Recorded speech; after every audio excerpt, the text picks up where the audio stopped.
میں گہری نیند سو رہی تھی، مجھے ایسا محسوس ہوا میری ماں میرے سرہانے آ کر بیٹھ گئی ہے اور بڑے پیار سے میرے بالوں کو سہلا رہی ہے اور مجھے کہہ رہی تھی، میری رانی بیٹی، تم چھوٹی چھوٹی باتوں سے گھبرایا مت کرو، میں تم سے دور ہوں لیکن تمہارے دل کے قریب ہوں، ہر وقت تمہارے لیے دعا گو ہوں، تم اللہ پر یقین رکھو، ایک دن سب اچھا ہو جائے گا، تمہیں پریشان ہونے کی کوئی ضرورت نہیں۔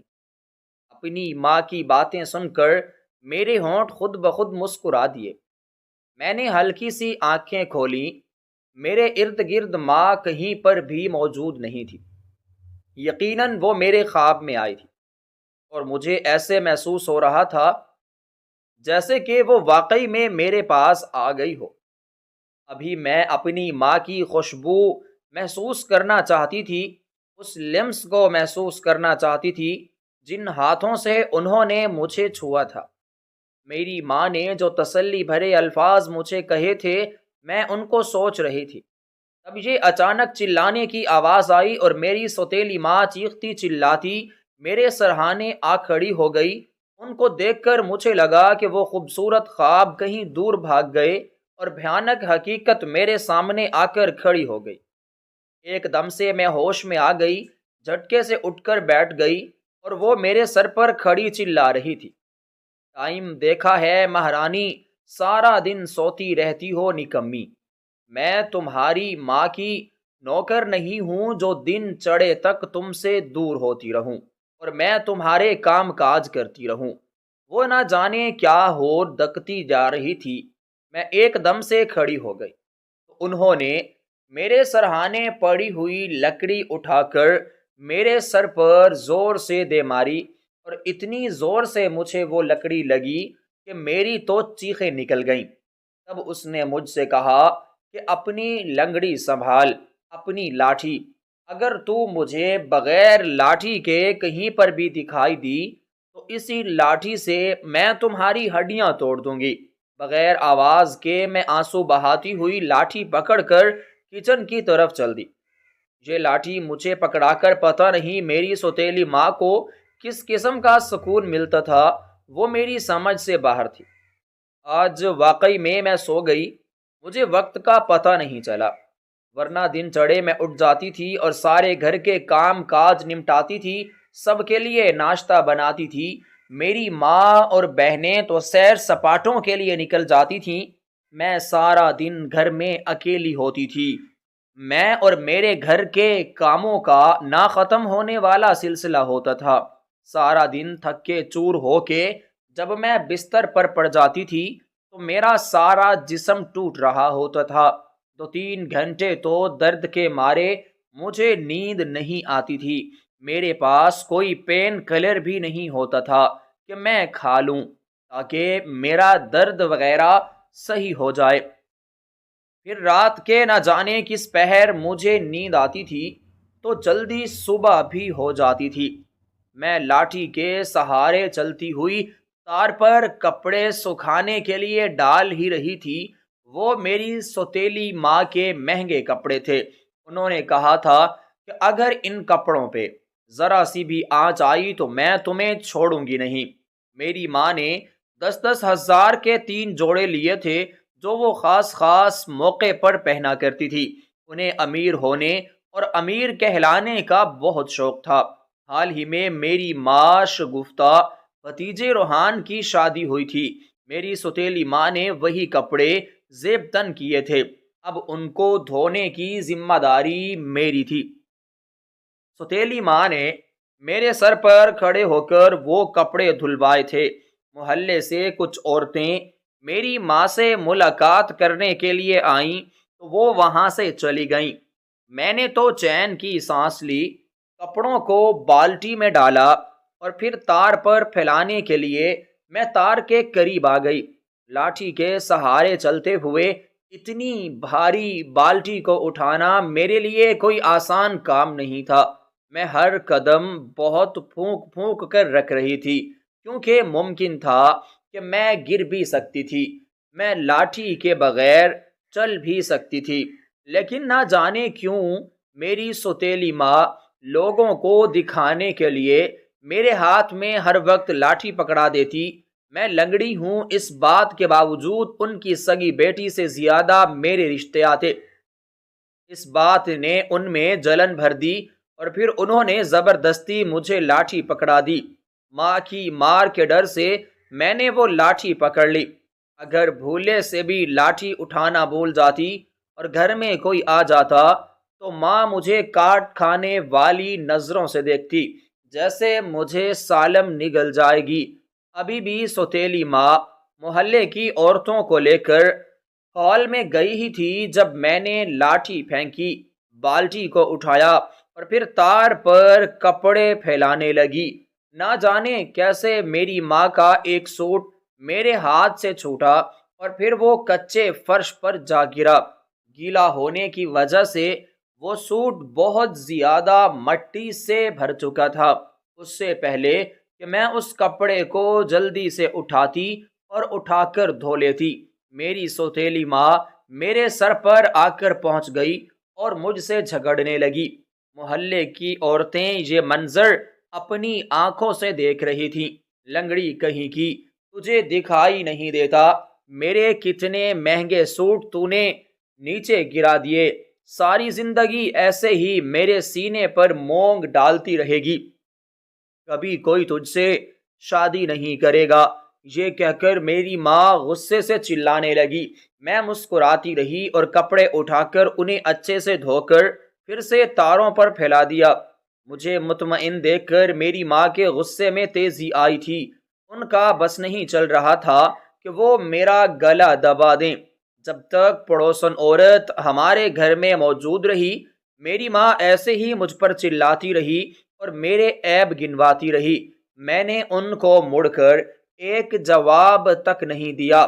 بالٹی غسل خانے میں رکھنے گئی تو میں نے آسمان کی طرف دیکھا اور خدا سے شکوہ کرنے کی بجائے اللہ کا شکر ادا کیا اور کہا، اے میرے پیارے اللہ جی، میں آپ کی اس رضا پہ راضی ہوں، لیکن لوگوں کی باتیں مجھے بہت دکھ پہنچاتی ہیں۔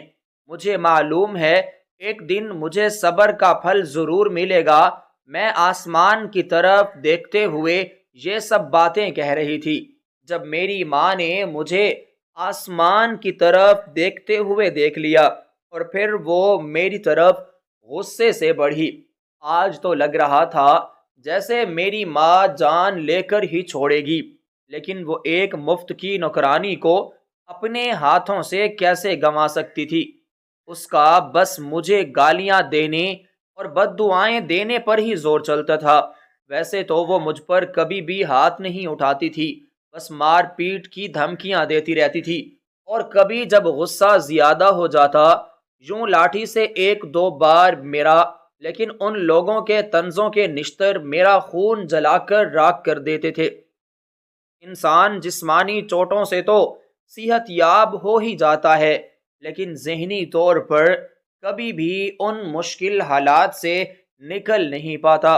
میرے ساتھ بھی یہی سب ہو رہا تھا۔ میں چپ کر کے اپنی ماں کی باتیں سنتی، سارا دن درود شریف کا ورد کرتی رہتی تھی اور میری سوتیلی ماں کو لگتا کہ میں کچھ پڑھ پڑھ کر اس پر پھونکتی رہتی ہوں۔ وہ ایسی ہی تھی، خود سے کچھ باتیں فرض کر لیتی اور پھر میری شامت آ جاتی تھی۔ کچھ عورتوں کے ذہن میں معاشرے نے یہ بات بٹھا دی ہے کہ سوتیلے بچے کبھی بھی سوتیلی ماں کی قدر نہیں کر سکتے، نہ ہی ان کا خیال اپنی سگی ماں کی طرح رکھ سکتے ہیں۔ یہی وجہ ہے کہ اگر سوتیلے بچے برا رویہ نہ اپنائیں تو سوتیلی مائیں وہ رویہ اپنا کر اپنے بچوں کو خود سے بدظن کر دیتی ہیں۔ پھر نتیجہ وہی ہوتا ہے، دونوں میں سے کسی ایک کی زندگی تباہ و برباد ہو جاتی ہے۔ پچھلے 20 سالوں سے میں اپنی سوتیلی ماں کے طعنے برداشت کر رہی تھی۔ وہ سارے گھر کا کام مجھ سے کرواتی۔ آج تک وہ مجھ سے راضی نہیں ہوئی تھی۔ کبھی انہوں نے تعریف کا ایک جملہ تک نہیں کہا تھا کہ کیا آج میں نے اچھا کام کیا ہے۔ ان کو ہمیشہ ہی مجھ سے گلے شکوے رہتے۔ پولیو کے امراض نے میری زندگی تباہ و برباد کر کے رکھ دی تھی۔ اگر میرے والد